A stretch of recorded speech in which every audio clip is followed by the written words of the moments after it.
The NASCAR standings just took a brutal turn, and if you're not named Tyler Reddick, you might already be in trouble. Because after Darlington, this isn't just a points race anymore. It's a separation.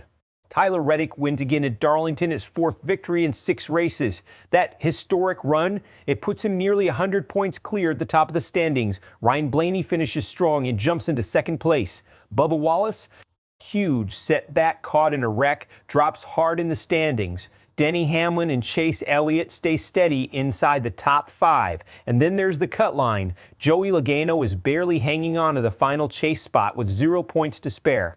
Right behind him, Michael McDowell, AJ Allmendinger, and Zane Smith, all within striking distance. This is where the season starts to split in 2. At the top, you've got Reddick building a cushion that changes everything. At the bottom, you've got drivers fighting just to survive week to week. And remember, NASCAR brought back the chase format. That means a larger playoff field, but also a longer grind to get there. 20 races still remain.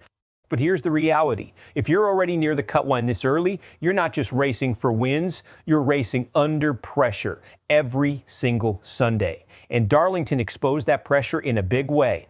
One mistake like Wallace getting caught in a crash, and suddenly your entire season trajectory changes. Let's break this down like a championship team would. Tyler Reddick's 95-point lead isn't just impressive, it's strategic control.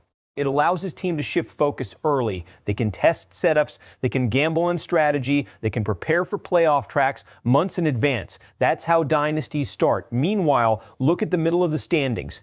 Blaney moving into second sounds strong, and it is, but he's still chasing a massive gap. That changes how you race. You're no longer just competing for wins. You're trying to stop the leader from running away with the season.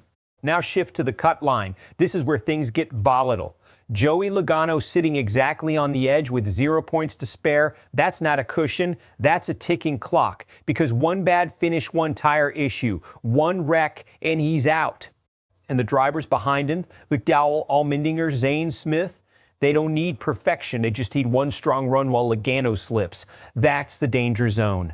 And here's the biggest takeaway. The standings right now are creating 2 completely different races. At the top, it's about control and long-term dominance. At the bottom, it's chaos, desperation, and survival.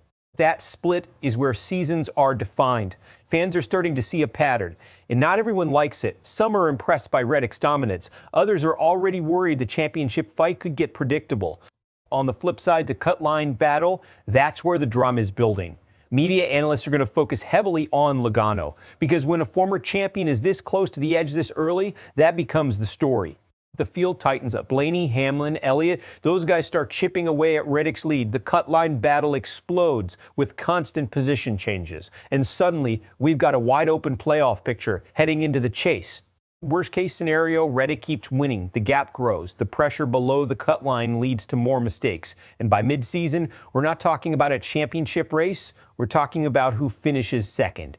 So here's the question, is Tyler Reddick already running away with the 2026 season, or is this just the calm before the standings flip again? And more importantly, which driver near that cut line do you trust to fight their way in?